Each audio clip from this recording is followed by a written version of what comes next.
주의 종이 목숨 걸고 하는 사역에 성도들도 목숨 걸어라 두 번째 말씀을 오늘 이 주일 2부 예배에 드리도록 하겠습니다. 오늘날 주의 종이 반드시 지켜야 될 두 번째의 사역이 뭐냐?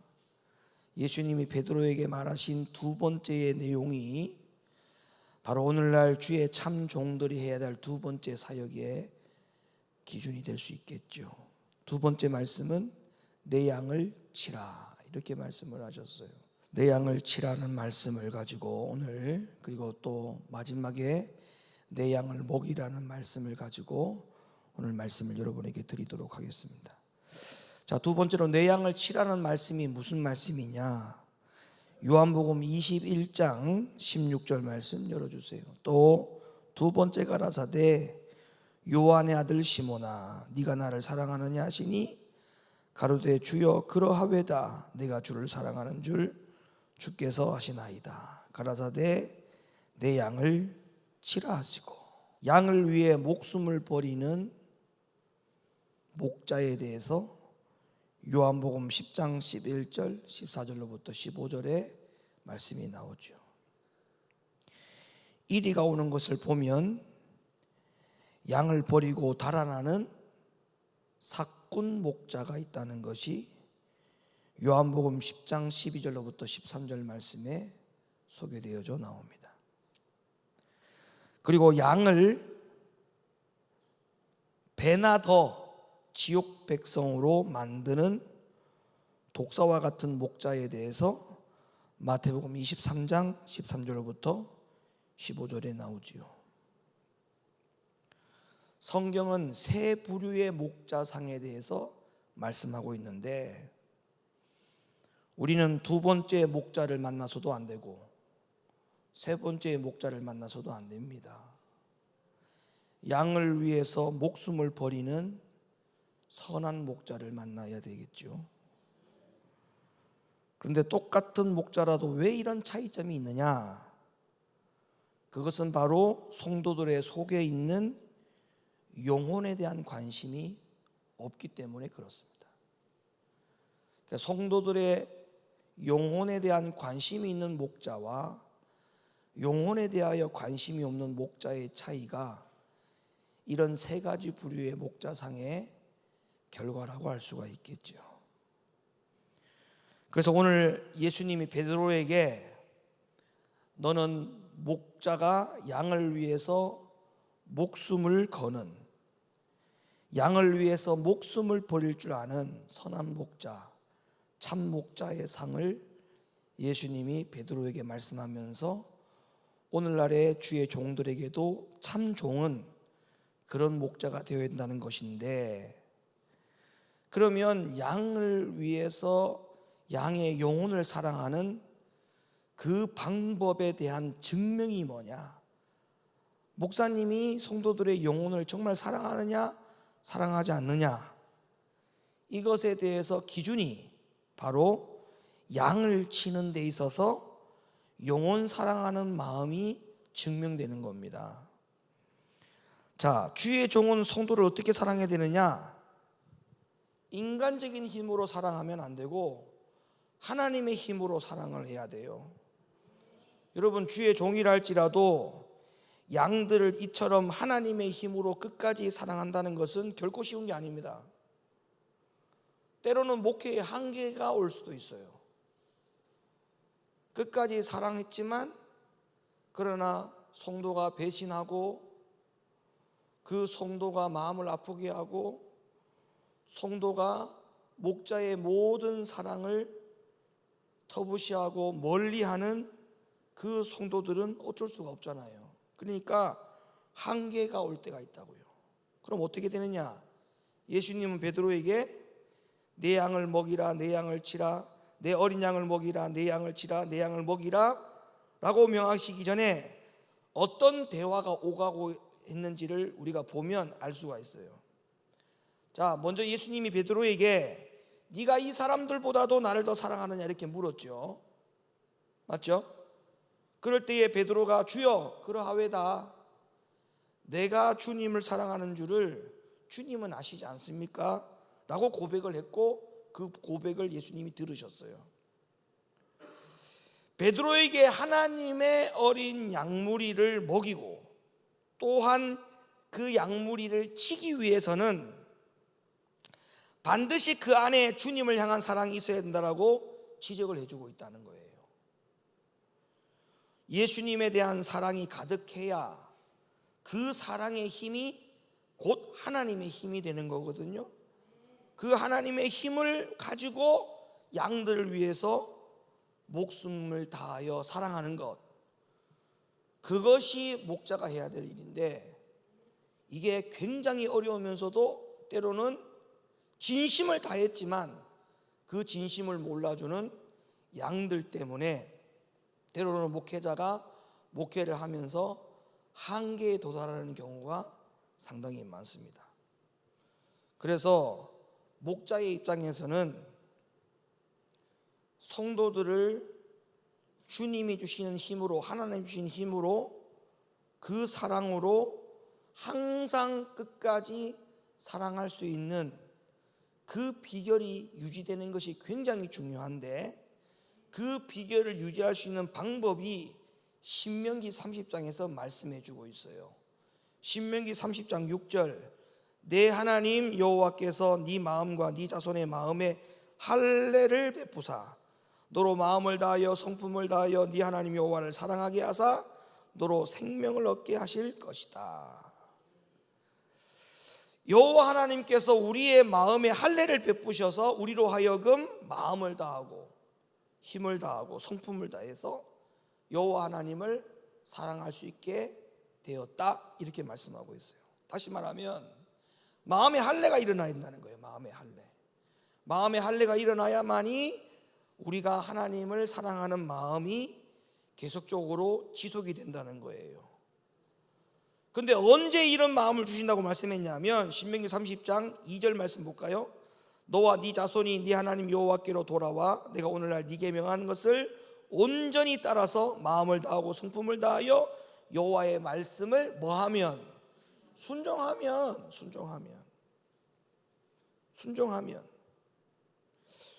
오늘날의 문제가 뭐냐면 주의 종이 자신의 힘으로 양들을 사랑하니까 문제가 생기는 거예요. 그러면 목자 스스로도 어떤 문제가 생겼느냐 하면, 목자가 여호와의 말씀을 순종할 때에 마음에 할례가 오고 하나님을 사랑하는 마음에 힘이 생기는데, 그 힘으로 성도를 사랑하지 아니한다는 말은 결론적으로 목자 스스로가 마음의 할례를 베풀지 못했고 하나님의 말씀을 준행하지 아니하다 보니까 하나님을 사랑하지 않는 가운데서 인간적인 힘을 가지고 성도를 사랑하게 되는 그런 경우가 생겼을 때 목자와 성도들 간에 있어서 문제가 생기는 거죠. 빈자리가 보이지 않고 그냥 예배당에 와서 그 빈자리에 앉아만 주는 것, 그냥 목사 곁에 머물러서 오랫동안 목사에게 힘을 주고 격려해 주고 오랫동안 지켜봐주는 성도, 언제나 빈자리를 채우기 위해서 전도의 힘을 쓰고 항상 목사의 그 고민거리를 스스로 해결하려고 몸부림을 치고, 이런 것을 바라볼 때 목사는 인간적으로 그 성도를 사랑할 수 있어요. 그리고 우리 교회에 충성된 일꾼이라고 자화자찬하죠. 그러나 하나님 주신 힘으로 사랑하는 것은 그런 걸 가지고 사랑하지 않습니다. 여기서 가장 중요한 게 목자나 성도나 반드시 빠지지 말아야 될 부분의 영역이 뭐냐 하면 마음의 할례를 베풀고 주의 말씀을 준행하라는 거예요. 요 영역이 있어야만이 성도도 하나님을 사랑하게 되고 목자도 하나님을 사랑하게 되는데, 똑같은 입장에서 하나님을 사랑하다 보니까 피차간에 하나님 주신 힘으로 사랑을 할 수가 있죠. 근데 목자는 이미 마음의 할례도 없고 하나님의 말씀을 준행하여 하나님을 사랑하고 경외하는 마음이 없다 보니 인간적으로 눈에 보이는 어떤 영역에서 부족한 부분이 채워지고 교회에 이득을 주고 교회에 덕을 끼치는 그 영향력을 행사하는 성도들을 사랑하게 될 경우에는 그거는 인간적인 사랑이라는 거예요. 그래서 목사에게 선물해주고 용돈 손에서 쥐어주고 이런 목사가 이런 성도들에게 목사가 현혹이 되어가지고 그냥 그 목사를 그냥 교회에서 막 지켜 세우고 이거는 큰일 날 일입니다. 예수님이 베드로에게 내 양을 치라고 하는 이 치라라고 하는 영역에 전혀 포함되지 않는 사역이죠. 내 양을 치라라고 하는 이 영역은 오직 하나님이 주신 힘으로 사랑하라 그 말이에요. 그럼 하나님 주신 힘으로 사랑하라라고 하는 것은 언제 발생이 된다고요? 목자나 성도나 마음의 할례를 베풀고 하나님의 말씀을 뭐 할 때? 준행할 때 하나님을 사랑하게 되거든요. 하나님을 사랑할 때 하나님이 나에게 사랑할 수 있는 힘을 주는 거죠. 하나님을 사랑할 수 있는 힘을 주죠. 성도를 사랑할 수 있는 힘을 주죠. 성도는 반대로 목사님을 사랑할 수 있는 힘을 주는 거죠. 이런 것이 결부가 되었을 때 목자가 성도를 내 양을 치라라고 하는 그 영역 속에 정확하게 들어가서 사역을 하는 참 종이라 말씀드릴 수가 있는 겁니다. 사도 바울은 데살로니가서 2장 8절에 이렇게 말씀했어요. 우리가 이같이 너희를 사모하여 하나님의 복음으로만 아니라 우리 목숨까지 너희에게 주기를 즐겨함은 너희가 우리의 사랑하는 자 됨이니라. 목숨을 내어놓고 우리를 사랑한 자가 되었다고 했는데 이것이 무엇이 이렇게 만들었느냐? 고린도서 12장 15절 내가 너희의 영혼을 위하여 크게 기뻐함으로 재물을 허비하고 또 내 자신까지 허비하리니. 뿐만 아니라 바울은 빌립보 1장 8절에 이렇게 말씀했어요.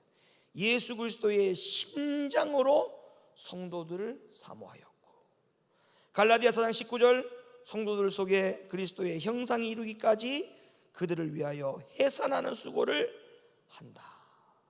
이렇게까지 말씀을 했어요. 그러니까 이 바울의 고백의 영역 안에 있는 모든 내용들이 하나님을 사랑했을 때에 하나님이 사랑하는 힘을 주어서 성도를 사랑하는 것, 그리고 그 성도의 어떤 부분을 사랑하라는 거예요?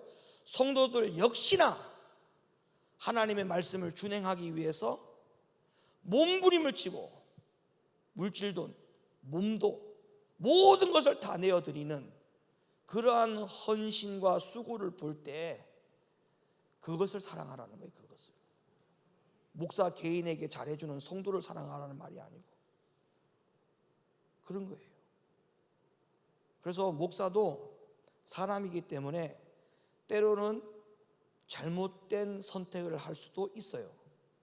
왜? 인간적으로 너무나 잘해주면 목사도 사람이기 때문에 혹가요. 네. 그런데 항상 하나님의 말씀을 가지고 잘 점검해야죠. 그런 사람을 성도를 사랑하라는 말이 없거든요, 성경에. 하나님을 사랑하는 성도를 사랑하라고 했지 목사를 사랑하는 사람을 하나님 사랑하라고 얘기하지 않았어요. 제 말이 무슨 말인지 알겠죠?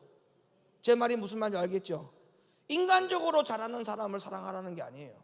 하나님 사랑하는 성도가 있다면 그 성도를 사랑해 주라는 거예요. 믿으시면 아멘. 이게 내 양을 치라.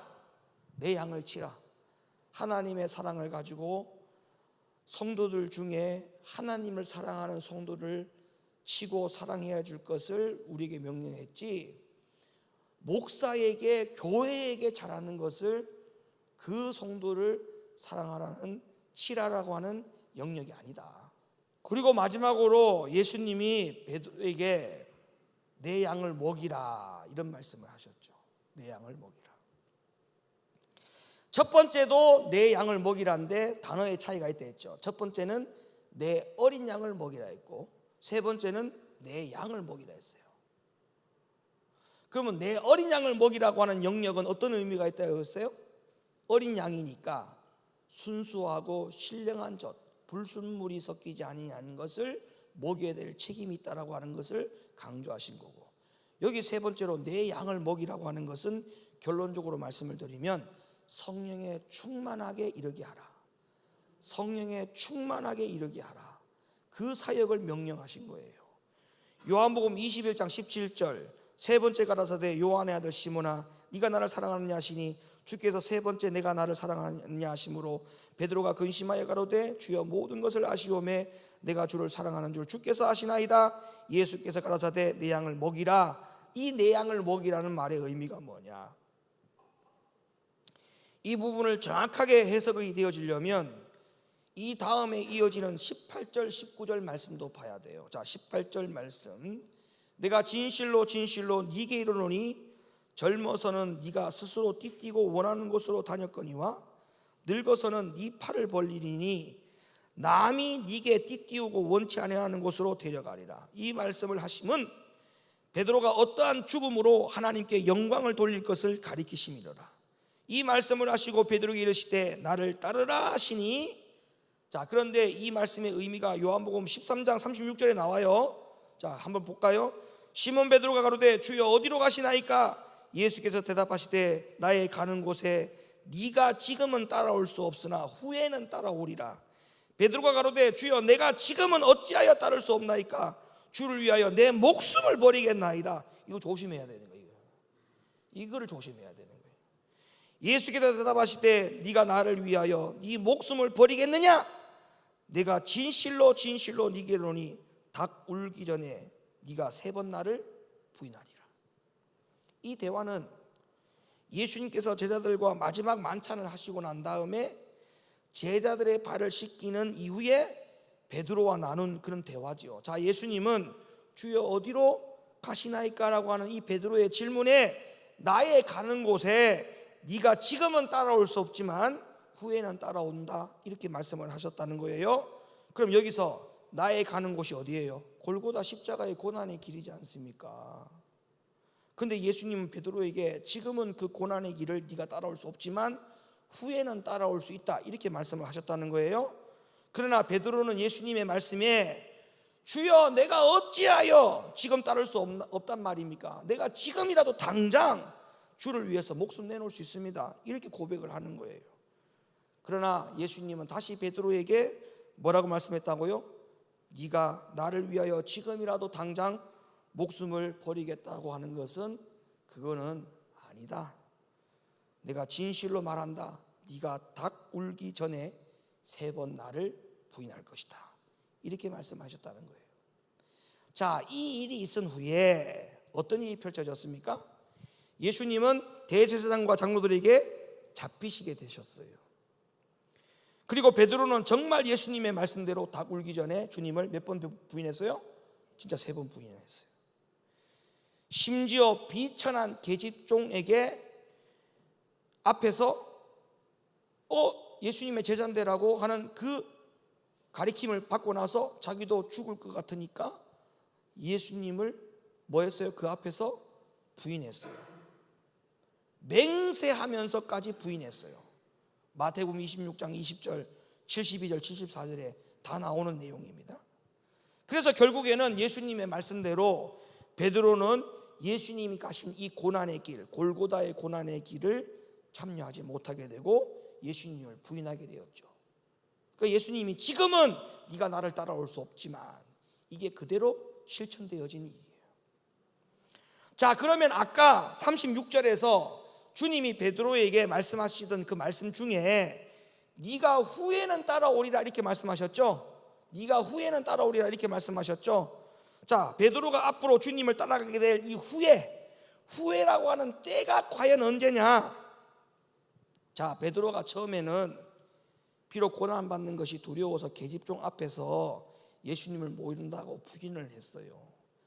나중에는 사도행전에 기록되어 있는 것처럼 베드로는 훗날에 예수님의 이름을 위하여 모든 능력과 고난과 핍박까지 받으면서도 기뻐했고, 뿐만 아니라 죽음도 두려워하지 않게 되었고, 예수 그리스도를 증거하는 아주 귀한 일꾼이 되었다라고 하는 것이, 그리고 끝내 순교했다라고 하는 것이 성경에 나오는 그런 증거입니다.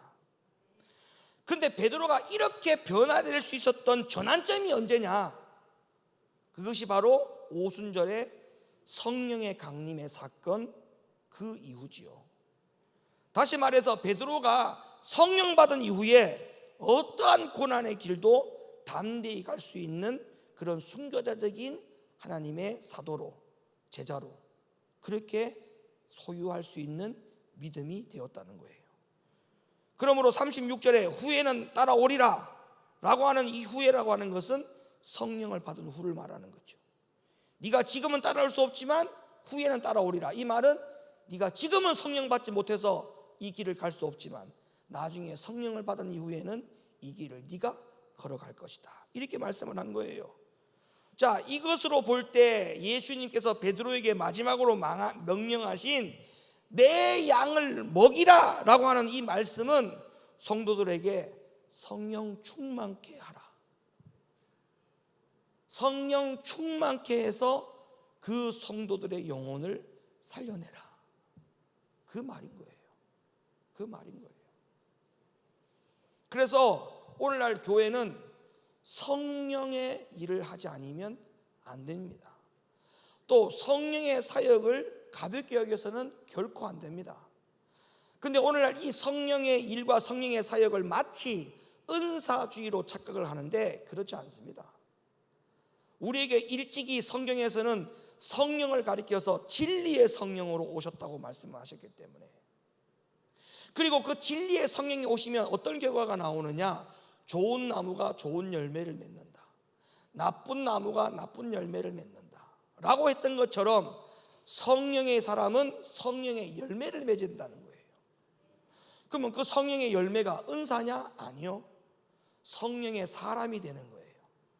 내 안에 성령이 있으면 성령의 사람이 되기 때문에 내가 당연히 마음의 할례, 거듭남, 다시 태어남, 이러한 영적인 성령 충만을 절대 터부시하거나 무시될 수 없는 거죠.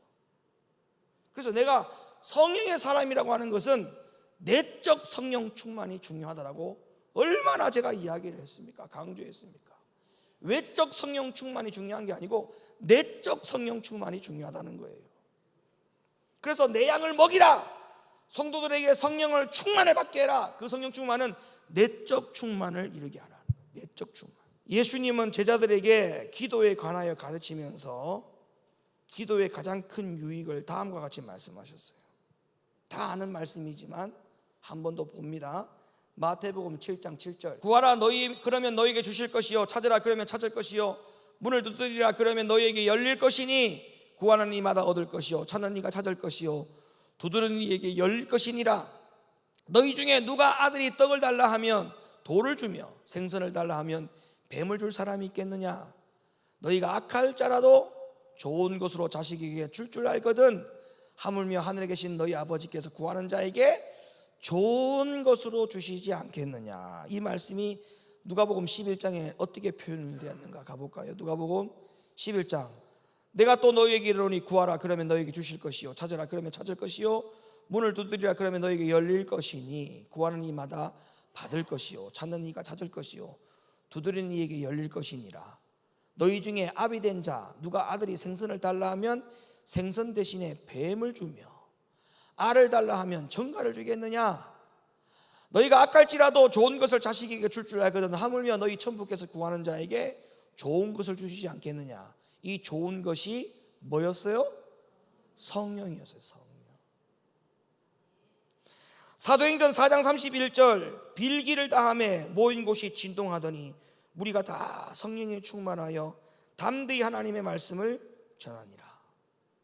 그러면 기도할 때 우리가 구해야 되는 게 뭐예요? 기도할 때 구해야 되는 게 뭐예요? 성령이죠. 그죠? 근데 그 성령이 성령의 외적인 충만이에요? 아니에요. 그 성령은 성령의 사람이 되게 하는 거예요.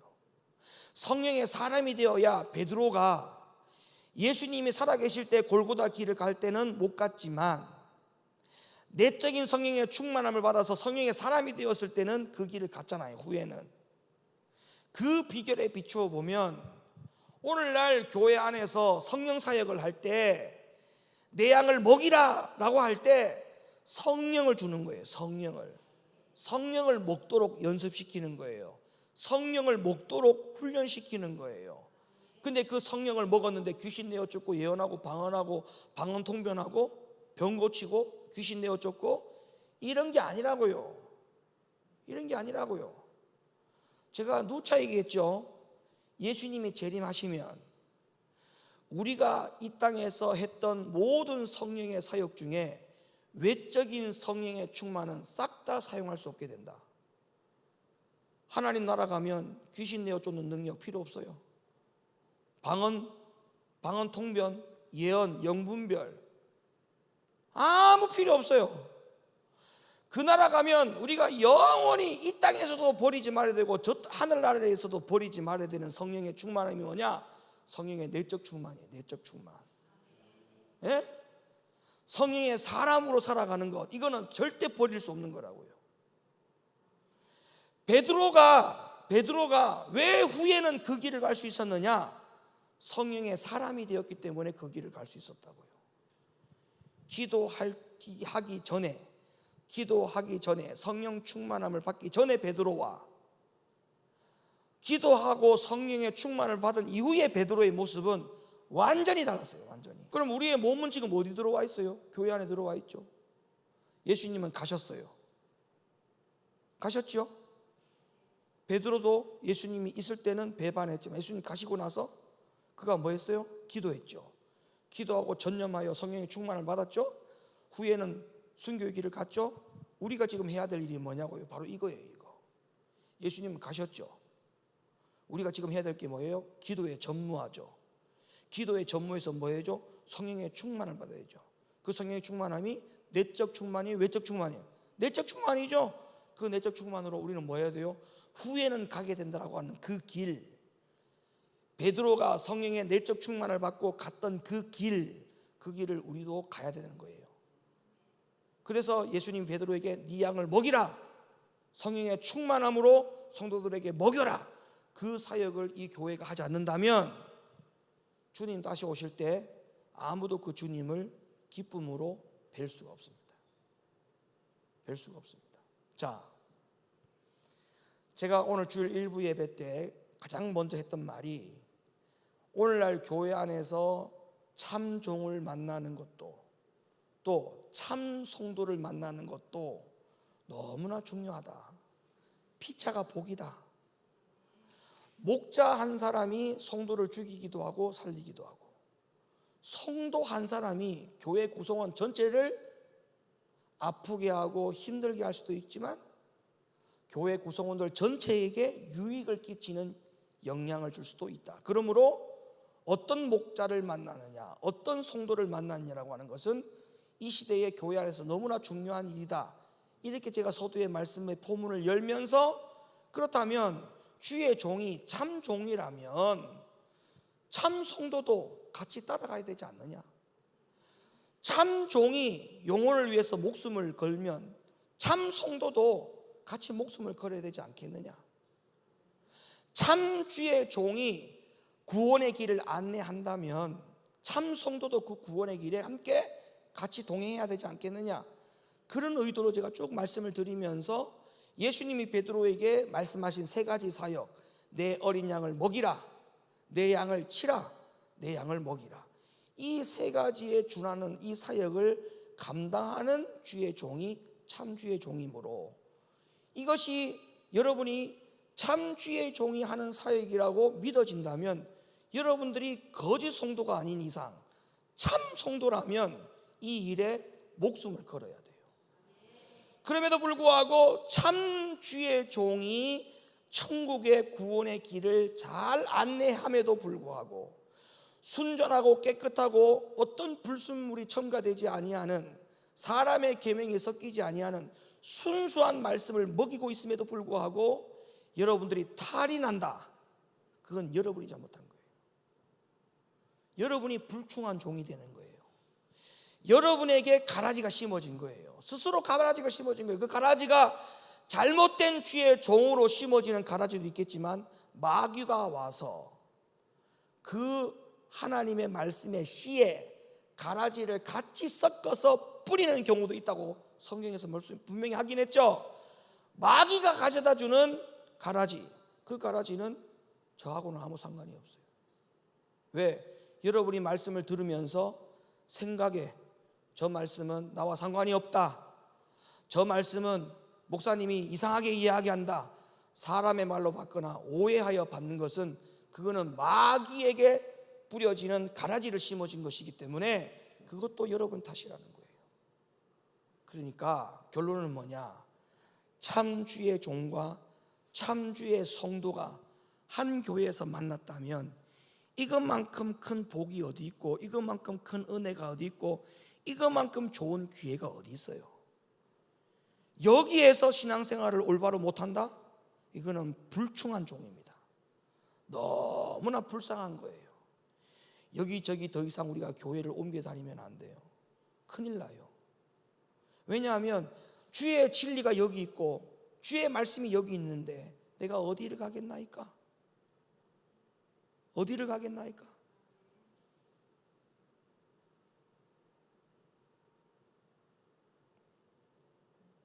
그래서 주의 종이 목숨을 걸고 하는 사역에 참 성도들이라면 같이 목숨을 걸어야 됩니다.